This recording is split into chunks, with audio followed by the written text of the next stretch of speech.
Kenapa? Ada kasih. Roh Kudus yang membimbing, Roh Kudus yang menuntun. Bedanya di Muslim kan gitu. Muslim nggak ada Roh Kudus. Ada roh apa aja? Roh Kudus. Nah, kenapa saya gitu begitu? Nah, kenapa? Karena dalam pelajaran dalam Al-Quran itu banyak yang menyimpang, banyak berita-berita tentang pembunuhan, banyak berita-berita tentang hal apa ya, membunuh itu halal dan lain sebagainya. Coba kalau lama-lama saya pelajarin Al-Quran, bukan malah benar saya Pak, malah menjadi orang-orang yang nggak benar malahan. Boleh tanya Pak Aceh yang ahli Al-Quran. A few moments later. Mungkin dalam waktu dekat ya akan segera kemungkinan akan segera diciduk gitu ya saudaraku, karena alamat-alamat bahkan pelariannya sudah disebarkan oleh orang, bahkan dia sampai menjual kendaraan mobilnya untuk biaya hidupnya.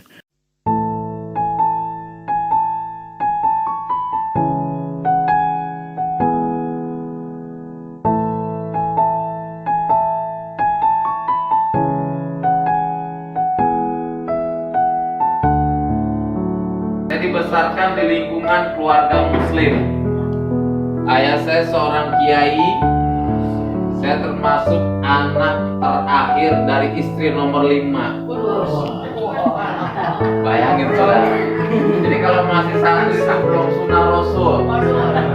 Jadi kalau istri sudah 5 itu termasuk hebat sunah Rasul. Amin. Jangan diaminin.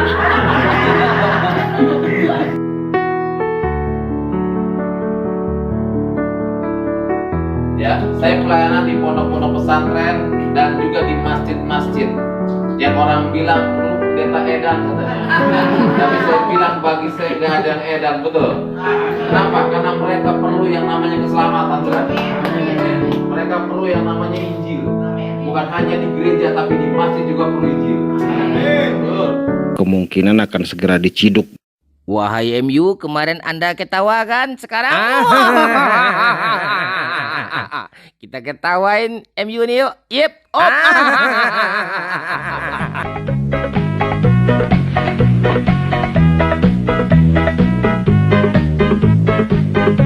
Assalamualaikum warahmatullahi wabarakatuh sahabat semuanya. Jumpa lagi kita ya. Alhamdulillahirabbil alamin. Segala puji bagi Allah Tuhan semesta alam. Tiada Tuhan selain Allah. Allah lah satu-satunya Tuhan. Tuhan yang tiada duanya, duanya saja tidak ada, apalagi tiga. Lalu bagaimana jadinya kalau Tuhan itu dipaksakan tiga? Ya umatnya kemungkinan sebentar lagi diciduk sahabat. Ya sahabat semuanya, selamat datang kembali di channel Bam3. Selamat pagi, selamat siang, selamat sore, selamat malam. Selamatkan diri Anda dari oten-oten yang kemungkinan sebentar lagi diciduk. Ya seperti yang Anda lihat di layar ini sahabat, ada 3 orang ya. Kalau di film India itu ada 3 idiot. Nah ini ada versi otennya sahabat, 3 idiot versi oten. Ada Ncopa Pincopi, ada Kucluk, ada juga si Yosua ya. Yang duanya itu udah duluan mudik kemarin ya sahabat. KC malah ada beberapa tahun yang lalu duluan ya mudik dan angkat koper. Nah Ncopa Pincopi tahun ini. Dan kemungkinan kata temannya tadi ya, si Joshua ini juga akan segera diciduk untuk diberangkatkan mudik sahabat.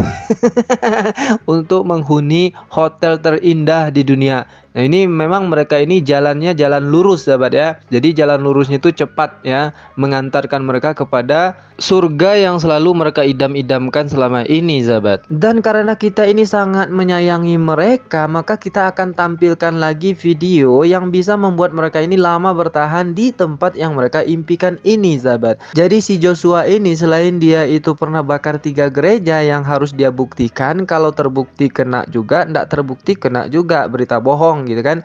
Nah sekarang ada lagi satu video yang bisa membuat dia itu bertahan lama di tempat yang mereka idam-idamkan ini sahabat, yaitu ternyata mereka juga sudah menista ajaran Islam seenak undal mereka tanpa ilmu pengetahuan. Nah tanpa perlu berlama-lama, langsung saja kita cek videonya. Ya kemudian Pak Yasin, saya cuma mungkin Pak Yasin kasih satu penegasan yang khusus gitu ya. Kan dulunya latar belakang bakal gereja gitu loh, ya kan. Nah tadi mungkin sudah ceritakan, cuma intinya gini lah. Setelah Pak Yasin tinggalkan ya agama lamanya dan percaya pada Yesus, menyesal nggak kira-kira Pak Yasin? Silakan.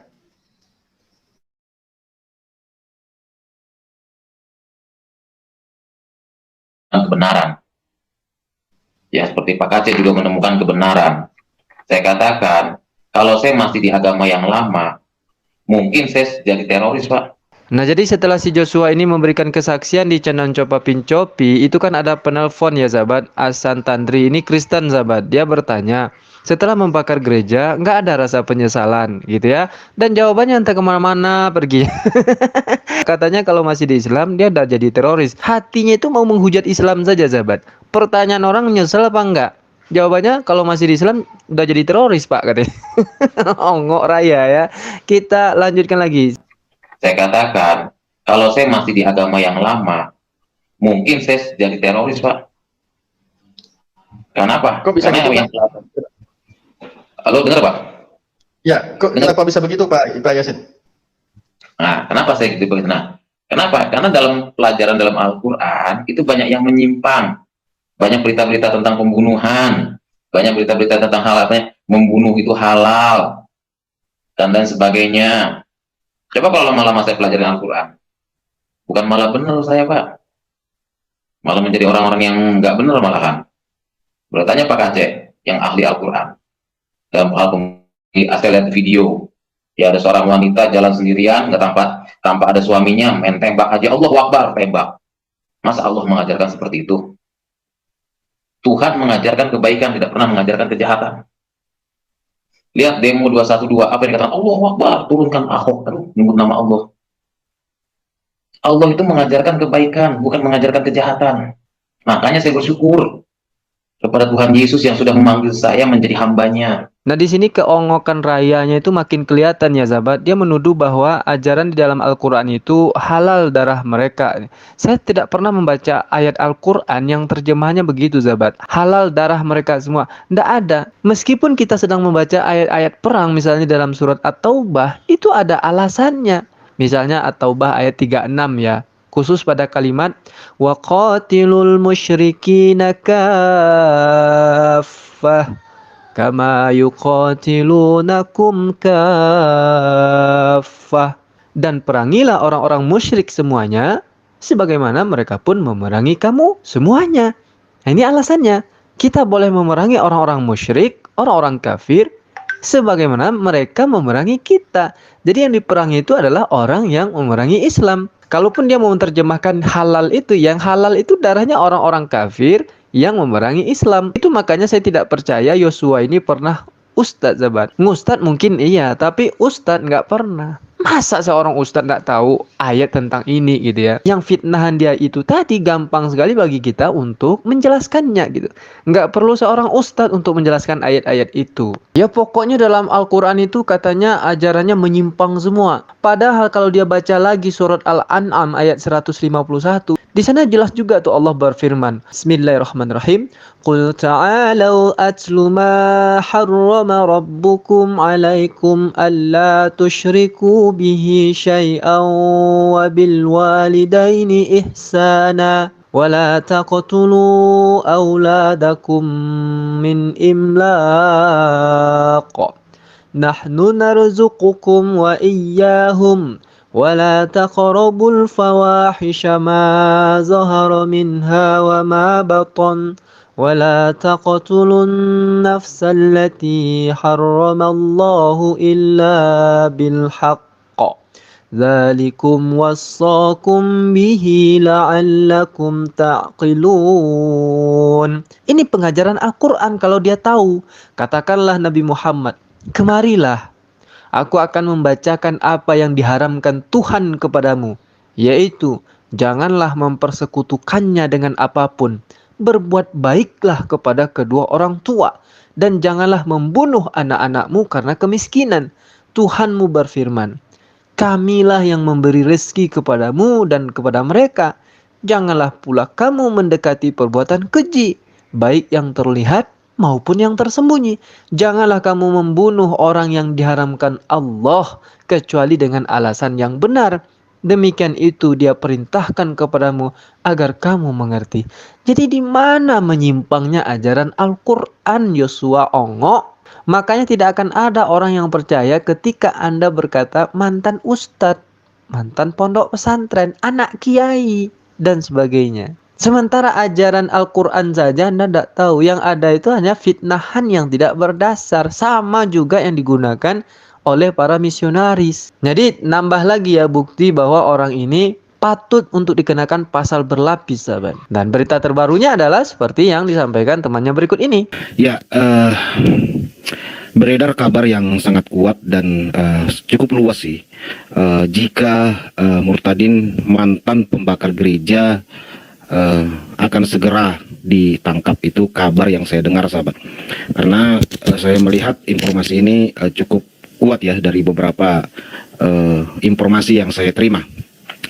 Bahkan Murtadin ini sudah pergi berlindung, bahkan melarikan diri katanya ya, karena kesaksiannya dahulu pembakar gereja. Dan dari informasi yang saya terima ya, ini bisa kita saring juga, sahabat ya. Ini informasi yang saya terima, katanya sudah fix sih bahwa pihak yang berwajib juga sedang mencari ini orang. Kesaksiannya dahulu adalah pembakar gereja. Ya, mungkin dalam waktu dekat ya akan segera kemungkinan akan segera diciduk gitu ya, saudaraku. Karena alamat-alamat bahkan pelariannya sudah disebarkan oleh orang. Bahkan dia sampai menjual kendaraan mobilnya untuk biaya hidupnya selama bersembunyi sementara waktu. Malang Arsenal.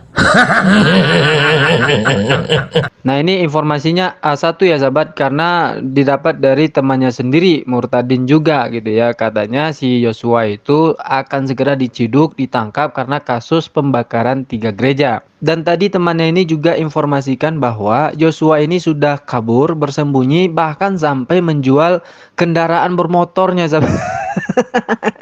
Ini logika saja ya. Kalau dia itu benar menyampaikan penginjilan atau kesaksiannya itu benar, ngapain dia sembunyi dan kabur gitu kan? Maka dari sini makin jelas bahwa kesaksian Yosua itu ngibul gitu. Dan Oten mau saja dikibulin. Kalau dia benar, ngapain kabur? Artinya kan tidak benar. Makanya dia ketakutan. Dia sama kayak pencuri itu sahabat ya. Pencuri kenapa lari? Karena dia salah. Nah, Oten kenapa kabur? Karena ngibul gitu sahabat. Oke lah sahabat semuanya, itu saja informasinya dapat saya sampaikan. Ya semoga saja setelah ini ada kabar dari temannya bahwa Yosua ini sudah tak bernyawa lagi. Maksud kami sudah ditangkap gitu ya. Karena informasi-informasi seperti ini akan susah kita dapatkan kecuali dari temannya sendiri gitu sahabat. Jadi temannya ini suka kali menginformasikan tentang penderitaan temannya gitu. Itulah Oten ya sahabat. Oke lah sahabat semuanya, demikian saja video Oten Ongok Raya ini. Sampai jumpa di video Oten Ongok Raya yang hampir akan keciduk sebentar lagi. Assalamualaikum warahmatullahi wabarakatuh.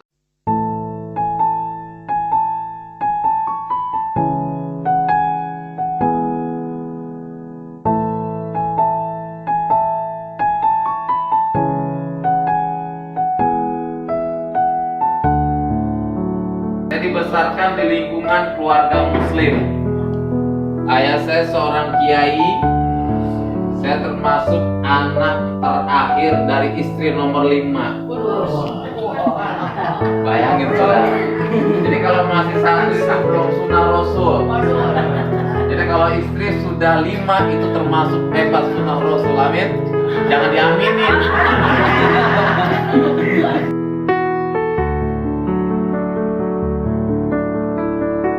Ya, saya pelayanan di pondok-pondok pesantren dan juga di masjid-masjid.